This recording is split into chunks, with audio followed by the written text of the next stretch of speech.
Piano rifiuti in Sicilia, tutto da rifare, frenata sui termovalorizzatori.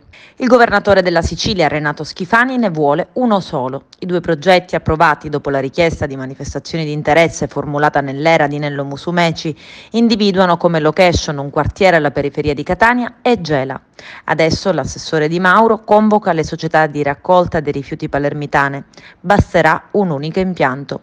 Sulla carta è un'accelerazione, ma l'accordo che l'assessore regionale all'energia Roberto Di Mauro sottoporrà alle 3 società di raccolta rifiuti attive in provincia di Palermo cela la prima grande frenata della giunta Schifani sugli inceneritori concepiti nell'era di Nello Musumeci.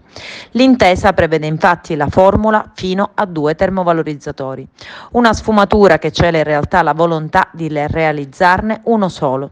Infatti l'assessore all'energia Roberto Di Mauro afferma: serve incrementare la raccolta differenziata. In Sicilia nel 2022 siamo arrivati al 50%, vuol dire che i cittadini ci seguono.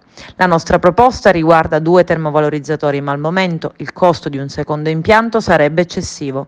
Riflettiamo bene su cosa serve ai cittadini, sottolinea.